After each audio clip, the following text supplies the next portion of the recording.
বন্ধুগণ সবাইকে নমস্কার, শুভ দুপুর। আজকের আমি রান্না করব শিং মাছ, একবারে তাজা শিং মাছ, সকালে ধরা। সঙ্গে থাকবে তরকারি হিসাবে গাঠি, বাঙালিদের প্রিয় খাবার, আমাদেরও। তাই আজকের আমি রান্না করব শিং মাছ দিয়ে গাঠি। এখন আমি রান্না শুরু করি, আপনারা দেখেন। আমি চুলায় আগুন ধরে দেব।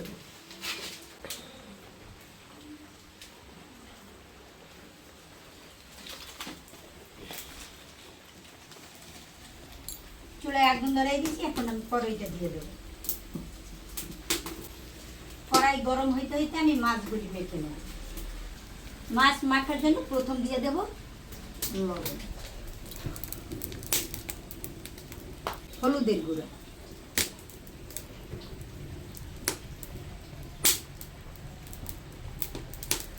মাছ ভাজার জন্য দিয়ে দেব সরিষার তেল। আমি কড়া করে ভাজবো না, আমি হালকা করে ভাজবো, কারণ শিং মাছ কড়া করে ভাজলে স্বাদ লাগে না। তরকারি দিয়ে রান্না করি তা হালকা করে ভাজতে হয়, তা আমি মাছটা একটু হালকা করে ভাজবো।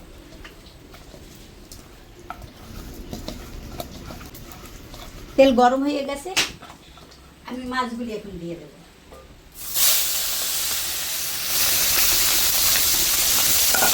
একটু নাইজে করে ওইভাবে আমি ভাজবো। শিং মাছ আপনারা কাঁচা রান্না করেও দেখবেন, মাথায় যখন কাঁচা রান্না করলে খুব স্বাদ লাগে, যেটা শিং মাছ। আর তারপরে একটু অল্প করে ভাজা তরি তরকারি দিয়ে রান্না করে, তাও একটু অন্যরকম স্বাদ লাগে। আর যখনই আমরা কড়া করে ভাজতে যাব, তখন রসাটা ওইভাবে আমার রাঁধতে হবে, বেশি তরকারি দেওয়ার জন্য। শিং মাছগুলি ভাজা হয়ে গেছে, আমি এখন নামিয়ে ফেলবো।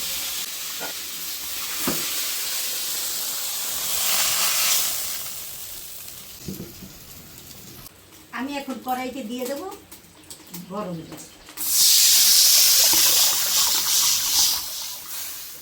গাঠি এবং শিং মাছ আমি রান্না করব তেলে দিয়ে, তেল দেব, তেল পুড়িয়ে তার আমি রান্না করব। এর একটা অন্যরকম স্বাদ। জলটা টকবক করে ফুটছে, দিয়ে দেব হলুদের গুঁড়ো, দেব মরিচের গুঁড়া পরিমাণ মতো, বেশি না, তবে গাড়িতে একটু বেশি হলে খুব স্বাদেই লাগে। যারা গাঠি রান্না করে খাইয়ে দেখছে শিং মাছ দিয়ে, তারা জানে ভালো লাগে। এখন দেবো আমি স্বাদ মতো লবণ। এখন দিয়ে দেবো আমি আমার তরকারি হিসাবে যা ব্যবহার করবো গাঠি। তার ভিতরে দিয়ে দেবো 3টে কাঁচামরিচ। কাঁচামরিচ শুধু স্বাদেই না, কাঁচামরিচ তরকারির রং বাড়ায়, স্বাদ বাড়ায়, দেখতে সুন্দর লাগে, তাই দিয়ে দিলাম। এখন সরা দিয়ে ঢাইকে দেবো। সরা দিয়ে ঢাইকে দিয়ে আস্তে আস্তে জাল দেবো। গাঠি তরকারি বেশি জাল হইলে ভালো, বেশি ময় মশলা দিলে খুব স্বাদ লাগে, তাই আমি এখন সরা দিয়ে ঢেকে দেবো। এখন আমি সরাটা তুলে নেব। এখন আমি মাছগুলি ঢেলে দেবো। মাছগুলি দিলাম, এখন আমি সরা দিয়ে ঢেকে দেবো, আস্তে আস্তে ঢেকে থাকবো।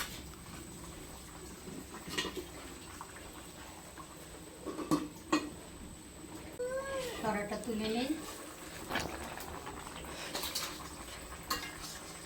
আমি এখন সোমবার দেবো। গাঠি সিদ্ধ হয়ে গেছে, এখন আমি সোমবার দিয়ে নেব।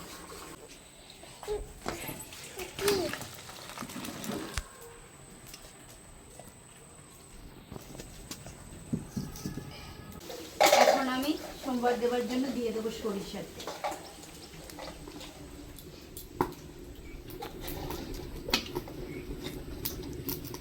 তেজপাতা,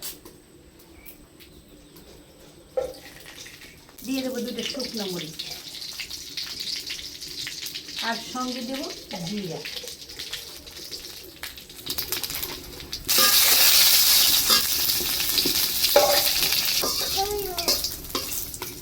জিরা, তেজপাতা, মরিচ আমার ভাজা হয়ে গেছে। এখন আমি তরকারিটা ভাজা তেলের ভিতরে ঢেলে দেবো।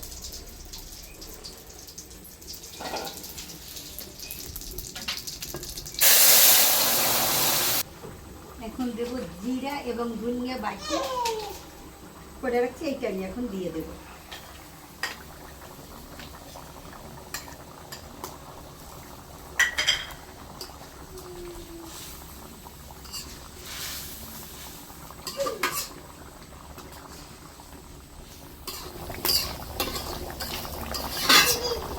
তরকারিটা হয়ে গেছে, আমি এখন নামাইয়ে ফেলবো।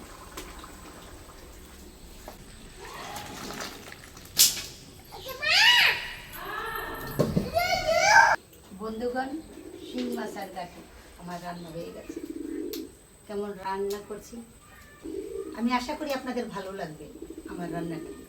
আপনারা রান্না করেছেন, আর আমার এই রান্নাটা যদি আপনাদের ভালো লেগে থাকে তবে আপনারা বন্ধু হিসেবে পাশে থাকেন, পাশে আছেন, এবং আমি আরও বলবো যে লাইক করবেন, শেয়ার করবেন, কমেন্ট করবেন, সাবস্ক্রাইব করবেন। শেষ করছি, সবাইকে আবার নমস্কার।